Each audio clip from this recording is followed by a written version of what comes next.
আজকের বিষয় হচ্ছে গ বর্ণ থেকে গ ঘ ঘ বর্ণ পর্যন্ত সোনামণিদের জন্য এই বর্ণটি কিভাবে লেখা যায় তা আজকে শিখাবো। তো সোনামণিরা খাতা কলম নিয়ে রেডি হও।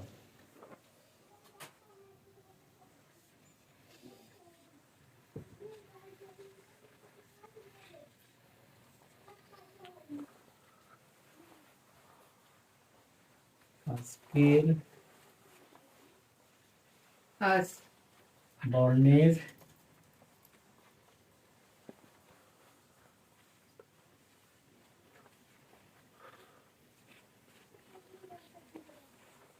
বর্ণ গ ও থেকে ঘ ঘ বর্ণ পর্যন্ত।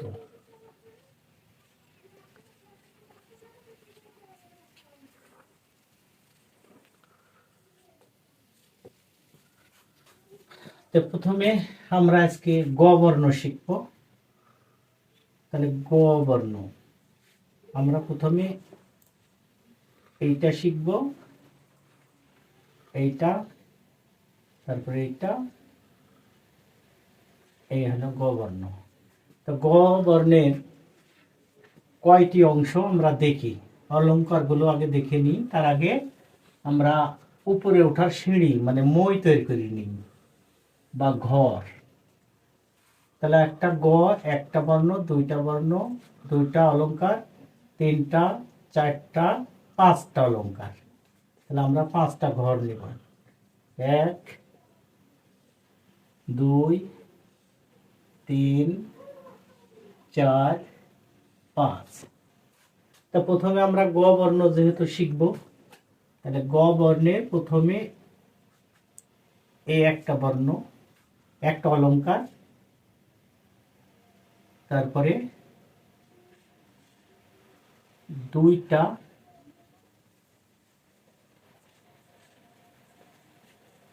তারপরে তিনটা,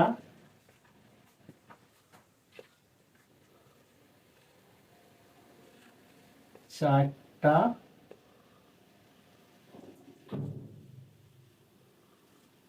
এই চারটা বর্ণে আমরা লেখা শিখব গ। তো এই গ বর্ণ লেখার জন্য আমরা বিভিন্ন রকমের ছবি আঁকিঝুবি করতে পারি। সেটা হলো সোনামণিরা যখন স্কুল দিয়ে যায় বা স্কুলে আসে, তখন আমরা দেখব যে বিভিন্ন রকমের আঁকা বাঁকা রাস্তা আছে।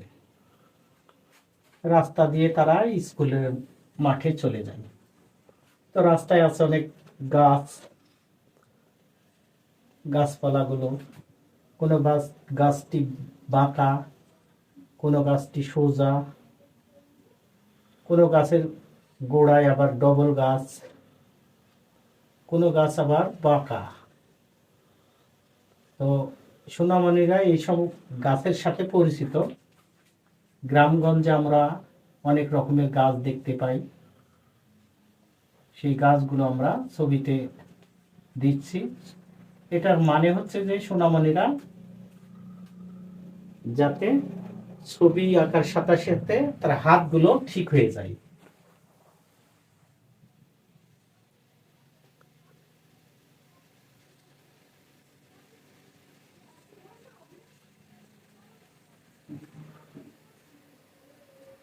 বড় গাছ, ছোট বড় বিভিন্ন রকমের গাছ আছে, আমরা গাছগুলো দেখলাম।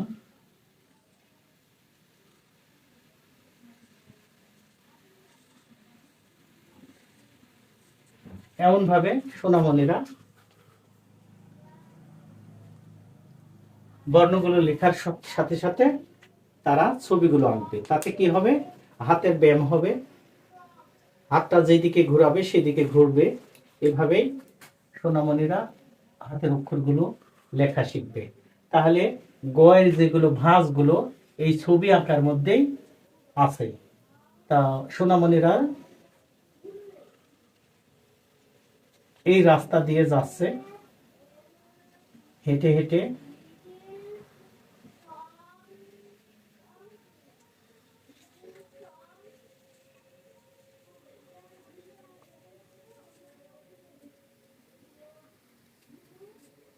সোনামণিরা রাস্তা দিয়ে হেঁটে যাচ্ছে, এখানে একটা স্কুল, স্কুলের সাথে রাস্তাতে আমরা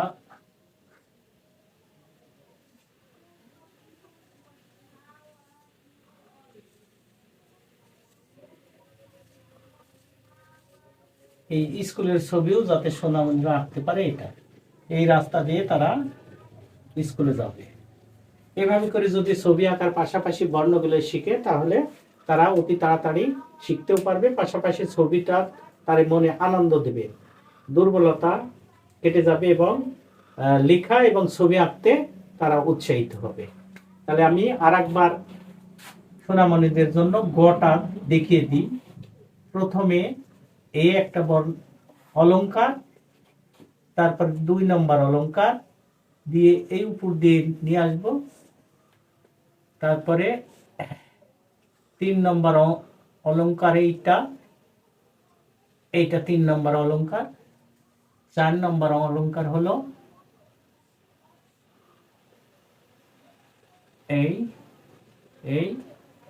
এইটা হলো 4 নম্বর অলংকার। তো সোনামণিরা এইভাবে করি গ বর্ণ পর্যায়ক্রমে যদি প্রতিদিন 3 বার করে লিখে আঁকিঝুঁকি করে তাহলে এই বর্ণগুলো তারা শিখতে পারবে। আশা করি সোনামণিরা এতে অনেক উপকৃত হবে। তোমরা নিয়মিত এগুলো লিখবে এবং আমাদেরকে জানাবে যে তোমরা এতে কতটুকু উপকৃত হচ্ছ। সোনামণিরা এবার আমরা ঘ বর্ণ শিখব।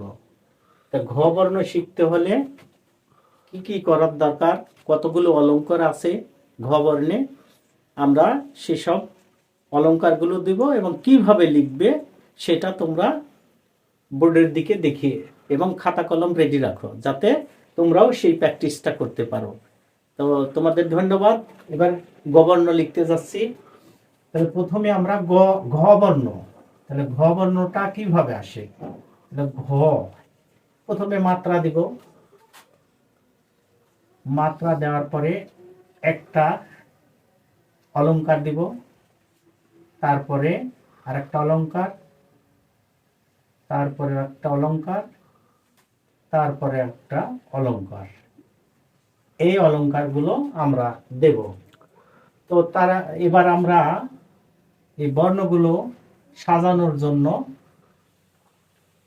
মই তৈরি করে নেব। মই দেখো সোনামণিরা মই তৈরি করছে কিভাবে, এই তো তোমরাও এমন ভাবে মই তৈরি করো।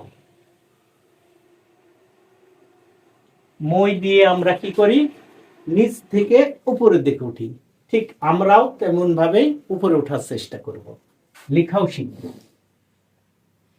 তাহলে প্রথমে 1টা 2টা 3টা 4টা 5টা, তাহলে 5টা ঘর, 1 2 3 4, একটা 5। তো আমরা প্রথমে শুরু করি। এবার তোমরা খাতা কলম নিয়ে নিশ্চয় রেডি আছো, দেখা যাক। প্রথমে আমরা এইটা দেব, এটার নাম হলো মাত্রা, মাথায় যেটা থাকে। তারপরে দ্বিতীয়টা অলংকার এই যে এইভাবে দেব, তারপরে তৃতীয় অলংকারটা এইভাবে দিয়ে এই দিকে নিয়ে আসব, তারপরে চতুর্থ অলংকারটি এইভাবে দিয়ে এই দিকে নিয়ে আসব, তারপরে এইভাবে। তাহলে চতুর্থ হলো এবার পঞ্চম,